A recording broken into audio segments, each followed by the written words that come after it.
दोस्तों आज के इस वीडियो में बात करेंगे saving account versus current account के बारे में। तो दोस्तों आइए इस वीडियो में जानते हैं कि सेविंग अकाउंट और करंट अकाउंट में क्या अंतर है और जानते हैं कि सेविंग अकाउंट व करंट अकाउंट से क्या फायदा है और क्या नुकसान है। तो दोस्तों आज के इस वीडियो में इन दोनों अकाउंट के बारे में बात करेंगे।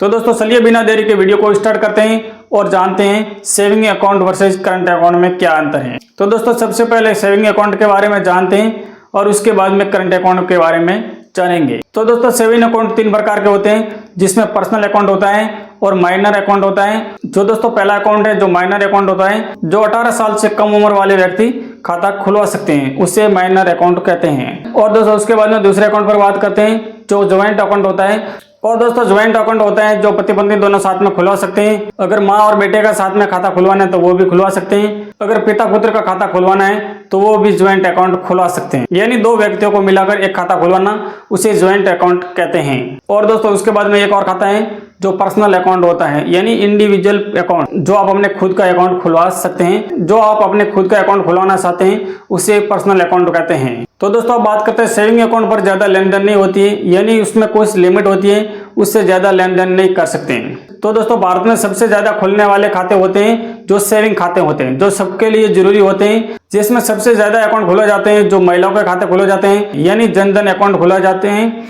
उसमें गैस सब्सिडी का पेमेंट आता है, नरेगा का पेमेंट आता है, उसके साथ साथ पेंशन का भी पैसा आता है और अन्य किसी भी प्रकार का पेमेंट लेना है तो आपको सेविंग अकाउंट खाता खुलाना जरूरी है। अगर आपको किसी भी अन्य प्रकार का पेमेंट खाते में लेना है तो आपको सेविंग अकाउंट की जरूरत होगी। तो दोस्तों सेविंग अकाउंट आपके लिए बहुत ही जरूरी है। अगर आप भी एक भारतीय नागरिक हैं तो आपको सेविंग अकाउंट खुलवाना बहुत ही जरूरी है, जिसमें आप सभी प्रकार के पेमेंट को रिसीव कर सकते हैं और ट्रांसफर भी कर सकते हैं। जो दोस्तों सेविंग अकाउंट होता है उसमें कुछ लेन देन की सीमा होती है, उससे ज्यादा हम ट्रांजेक्शन नहीं कर सकते हैं। अगर दोस्तों आप सेविंग अकाउंट में पेमेंट जमा रखते हैं तो उसका आपको ब्याज भी मिलता है, यानी आपको 2% से लेकर 7% तक ब्याज मिलते हैं। जो दोस्तों अलग अलग बैंकों की अलग अलग दर होती है उसमें आपको ब्याज मिलते हैं। तो दोस्तों किसी बैंक में आपको 2% ब्याज मिलते हैं, तो किसी में 5% मिलते हैं और किसी बैंक में 7% भी मिलते हैं। जो अलग अलग बैंकों के नियमों के अनुसार आपको ब्याज दर मिलती है।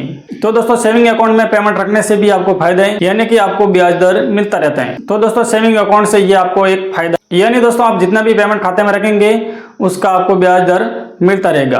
तो दोस्तों ये भी आपके लिए बहुत ही जरूरी है, यानी फायदेमंद है। तो दोस्तों आप भी भारत के नागरिक हैं तो आपको सेविंग अकाउंट जरूर खुलवाना चाहिए, ताकि आप हर प्रकार का पेमेंट उसी खाते में जमा कर सकें और आप ट्रांसफर भी कर सकें। तो दोस्तों आपके लिए सेविंग अकाउंट बहुत ही यूजफुल है। और दोस्तों अब बात करते हैं कि करंट अकाउंट क्या होता है। तो दोस्तों करंट अकाउंट होता है जो चालू अकाउंट होता है, जो ज्यादा लेन देन करते हैं उनके लिए करंट अकाउंट खोला जाता है, यानी बैंक बीसी का काम करते हैं वो भी करंट अकाउंट खुलवा सकते हैं। अगर दोस्तों आपके पास एक बहुत बड़ी कंपनी है तो आपको करंट अकाउंट खुलवाना जरूरी है, क्योंकि करंट अकाउंट में लेन देन की कोई सीमा नहीं होती है, कितने भी आप ट्रांजेक्शन कर सकते हैं, यानी आप कितनी बार भी ट्रांजेक्शन कर सकते हैं और पेमेंट भी जमा रख सकते हैं। तो दोस्तों करंट अकाउंट वही व्यक्ति खुलवा सकते हैं जिसके पास बहुत बड़ी कंपनी है, यानी कुछ कारोबार बहुत बड़ा है, यानी कुछ बैंक बीसी का काम करते हैं।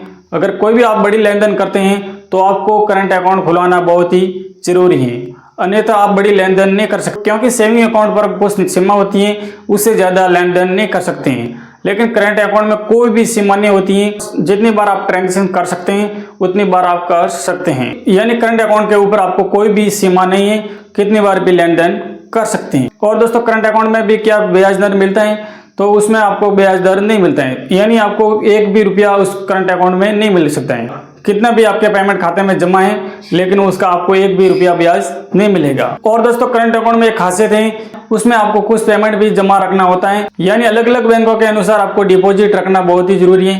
किसी बैंक में 50,000 रुपये डिपॉजिट रखना जरूरी है, किसी में 30,000 रुपये डिपॉजिट रखना जरूरी है, लेकिन इसके मुताबिक आपको सेविंग अकाउंट में कोई भी रुपया जमा रखना नहीं है। यानी तो दोस्तों करंट अकाउंट में आपको पेमेंट रखना जरूरी है, यानी आपको 20,000 या 30,000 या 10,000 डिपॉजिट रखना जरूरी होती है, क्योंकि दोस्तों आप जब भी करंट अकाउंट खुलवाने जाएंगे तब आपको बैंक की ओर से बोला जाएगा कि इस खाते के अंदर आपको 20,000, 50,000 या 30,000 डिपॉजिट रखना बहुत ही जरूरी है, अन्यथा आप बड़ी लेन देन नहीं कर सकते। यानी आपको इसमें डिपॉजिट रखना बहुत ही जरूरी होता है। जो अलग अलग बैंकों के अनुसार नियम होता है उसके मुताबिक आपको पेमेंट जमा रखना जरूरी है। तो दोस्तों सेविंग अकाउंट और करंट अकाउंट में इस प्रकार से डिफरेंस है।